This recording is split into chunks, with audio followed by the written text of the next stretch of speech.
They say deserts are silent, as if time itself gets lost within their shifting sands. But what if I told you the Sahara has a voice?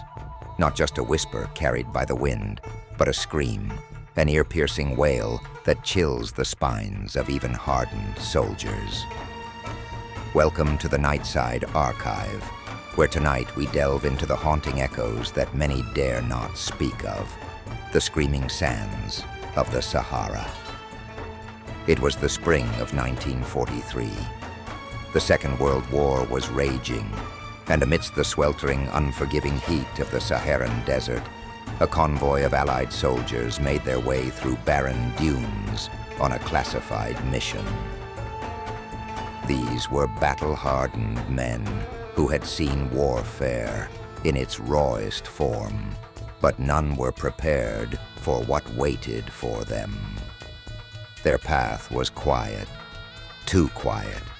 Some of the men joked as if to stave off the eerie sensation that something unseen was observing them. Then, one particularly sharp sunset, the wind carried a sound that stopped them dead in their tracks. It began faintly, like a low hum, almost melodic, yet deeply unsettling.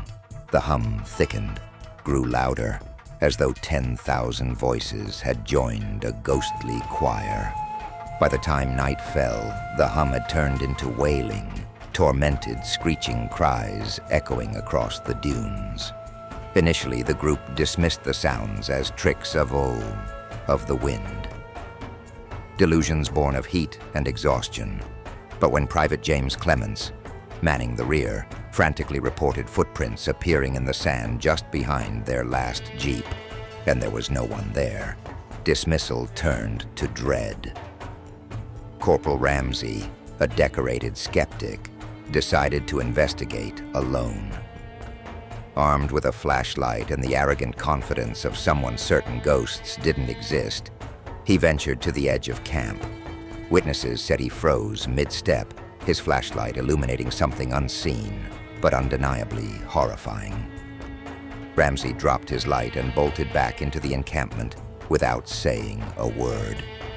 His face told the story he refused to utter aloud, pale, wide-eyed, and trembling. The convoy agreed to move out first thing at dawn. However, their nightmare only thickened. As they advanced, tires began to sink into the seemingly firm sands. It wasn't quicksand or any natural phenomenon they were familiar with. The sand itself seemed to shift unnaturally, as though alive, gripping wheels and bars alike and slowing their escape.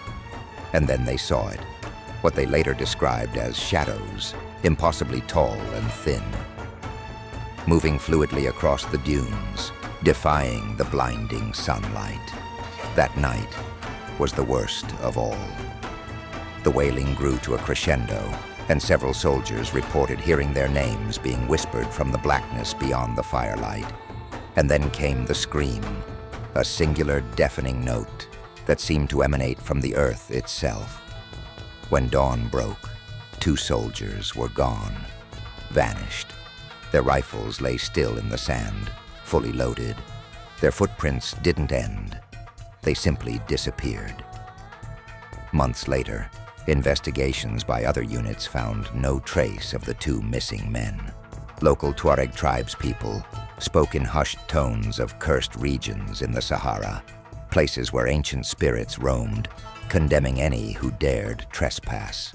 According to their legends, the screams were warnings, and ignoring them came at a dire price. But the story doesn't end there. Decades later, during the Algerian War of Independence in the 1950s, French paratroopers stationed near the same area reported strange occurrences.